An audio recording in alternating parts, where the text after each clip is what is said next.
Paul Carter stole millions from his victims, but what makes this case unique is that Carter stole from the ones he supposedly loved most, his family. Various ex-wives, his former fiancée, and even his own mother were all conned by Carter, not to mention several businesses and other individuals. Carter, also known as Paul Cristallo, denied all accusations, arguing that it was all a revenge plot from disgruntled relatives and exes. After stealing from more than 4 ex-lovers, he became known as the Casanova Conman. In the 1990s, the Cristallo family had a company called Alpine Concept, which was dedicated to snow gear. As the company expanded, so did Carter's taste for the finer thing. He bought fast, luxury cars and racked up thousands in debt by racing and repairing them. At that point, the family realized that their debts were worth more than their assets, so the company tried to up its worth by moving to a bigger building with better machinery, more employees, and flashy cars to improve efficiency and reputation. But it quickly became clear that the business was failing. The business was forced into liquidation. Carter's mother, Gianna Cristallo, was forced to forfeit her house. It destroyed her marriage to Carter's late father, Giovanni Cristallo. After the failed business endeavors and his parents' divorce, he changed his last name from Cristallo to Carter. He used this name to start a new life and reinvented himself as a prominent builder from a wealthy family. That's when he gained the confidence to swindle exes and businesses out of their savings. He lied his way into becoming the CEO of Uniting Housing Victoria, a church charity group that helps fight homelessness. He used the position to enrich himself and then ran the organization into the ground, leaving it on the brink of collapse. He also refused to pay several construction businesses after using their services, leaving their hard work unpaid. For many of his victims, Carter was a mystery and a liar. His entire persona was built on lies. He conned women by saying he was a multimillionaire property developer with excellent financial literacy. Carter convinced his lovers to turn over their financial assets to him, promising to increase the value of their investments. Beyond the stealing, it came out that Carter had a mean streak too. One allegation states that Carter hired a hitman to eliminate his then fiancée, Catherine Dubois, after discovering that his wife, who he claimed died of bone cancer, was still alive and well in the United States. It was no wonder Carter is called the Casanova Conman, since most of his victims included ex-female partners. A Casanova, defined as a man known for seducing women and having many lovers, was something Carter was definitely proud to put on his resume. Now, in his 4th marriage, all of his previous lovers fell prey to his charm and confidence, trusting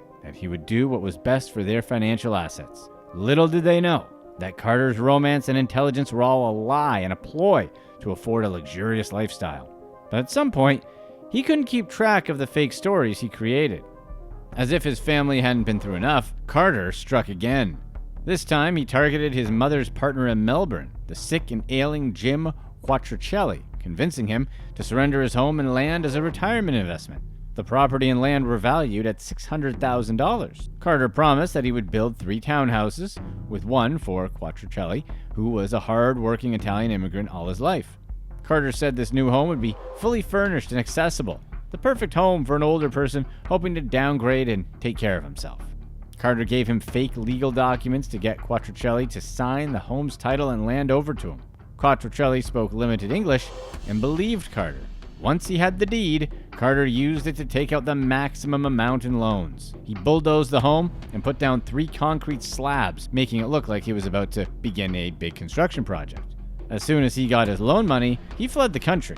Cristallo and her partner were left with next to nothing. Instead of living out their golden years with retirement savings and financial security, they were stuck paying rent and living off their pensions. Cristallo said she would never forgive her son. With all the lies he told, it's hard to keep track of who Paul Carter was. But one thing that's for sure, he was a notorious ladies' man. He met his first wife, Elise Ryan, in the late 1980s. 10 years later, he abandoned her and their 3 children. He now owes her more than $150,000 in child support payments. 1 year later, he married his second wife. True to pattern, he left her after 12 months together. In 2002, Carter sent his future third wife a fake RSVP dating profile and quickly impressed her with his phony resume and intelligence. He married the multimillionaire Brooklyn Facey and had a son with her. Carter earned the trust of Brooklyn's father, Andrew Facey, a prominent Melbourne landowner. Carter fleeced him out of $2 million while married to Brooklyn and used the money for sports cars and luxury mansions in Australia and the US. In 2014, Brooklyn and Carter were living together happily when he flew back to Melbourne to propose to a new woman, Catherine Dubois. Dubois had no idea that Carter was already married, especially since he had previously told her that his wife had died of brain cancer. In the years after, Carter's relationship with fiancée Dubois and wife Brooklyn dissolved. Brooklyn now knows that their relationship was built on lies. But Carter didn't stop there. In 2019, he married his fourth wife, a lawyer named Kelly Sayers. When Brooklyn met Carter in 2002, his dating profile said he was a child-free, single multimillionaire. She quickly fell for him. He was charming, romantic, smart, and kind. Brooklyn thought he was too good to be true. They got married in 2003. Unbeknownst to her, Carter had already been married twice and had 3 children in Melbourne. He asked to borrow money from Brooklyn and her wealthy father while he said he was waiting for his inheritance from a wealthy European relative. He showed her bank statements and other documents to prove that he was, in fact, rich and waiting for more money.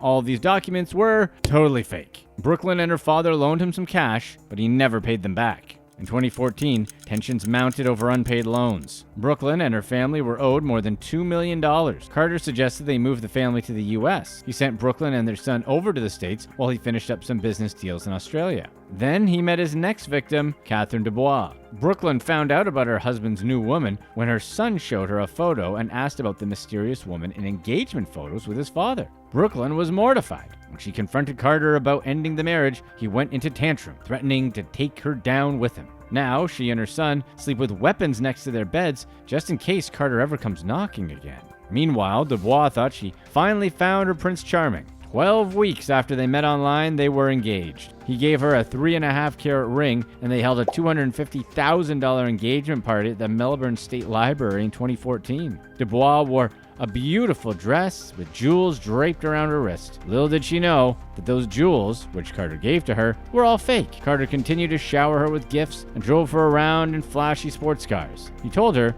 that she was the love of his life. Dubois had no idea that Carter was married. He told her that his previous wife had passed 8 years before brain cancer. He went so far as to tell Dubois about his wife's final moments, talking about her rotten breath and hollow, sunken eyes. It wasn't long before Carter asked his new fiancée for money. He sneakily charged the engagement party to her, and it got worse from there. Dubois told him that her beauty salon would be bought out by the Australian government soon. After their engagement, Carter convinced Dubois to sign over the rights of the salon to him so that he, the self-proclaimed successful businessman, could negotiate a payout on her behalf. Dubois was stressed about the process and continually worked with a team of lawyers. She was confused why Carter, a supposed multimillionaire, was interested in her $300,000 government payout. 2 weeks after their lavish engagement party, Dubois received a Facebook message saying that Carter's wife was still alive. She was shocked. Carter found a reason to change his name again, this time to Paul Hamilton. As if Carter didn't make an enemy out of women everywhere, he was able to marry a 4th time to a new woman, Kelly Sayers, who vows to defend him to the bitter end. The best part? They met because Sayers was his divorce lawyer who, you guessed it, Carter couldn't afford to pay. The couple moved to Albany, New York, where Carter worked as a self-employed tradie. They drive matching black and white Mercedes sedans despite living in a modest townhouse. When the media reached out to Carter, he admitted to lying about his 3rd wife's death. He also admitted to lying about supposed European inheritance money. But then he got aggressive and denied taking money from the women he was involved with. But beyond his ex-lovers, he stole money from church organizations and housing for the disabled. His new wife, Sayers, stood by her man and said that the other women were just jealous now and that he'd moved on from them. According to Carter, neither the U.S. nor Australian governments have approached him about the allegations, so they must not be true. The Casanova Conman was finally arrested and spent 2 nights in a detention facility before being released on house arrest with a GPS ankle bracelet. The criminal case against Carter involves taking advantage of an immigration law loophole when the State Department refused to renew his visa. A complaint filed by the Department of Homeland Security said that Carter denies ever going by any other names or being arrested. But there are records of him being arrested in Australia for growing 12 marijuana plants. When agents interviewed Carter, he admitted to overstaying his visa and going through the process of changing his name to Paul Hamilton. In May 2022, Carter went on trial and was ordered to pay a meager $5,000 fine after pleading guilty to visa fraud. While this crime would typically cause someone like Carter to be deported, his marriage to a U.S. citizen might keep him safe for now. He's already applied to stay in the country. His new wife received a job offer in Australia, and the couple requested permission to relocate there. Carter needs this marriage to work. His life, quite literally, depends on it. He will be arrested and confronted with severe allegations if he returns to Australia. His third wife, Brooklyn, doesn't think anyone will ever see the money he stole from them. The best she can hope for is that karma will put Carter in prison for life. Click to watch one of these next videos. Let us know in the comment section if you think married couples should keep financial accounts completely separated, altogether, or somewhere in between.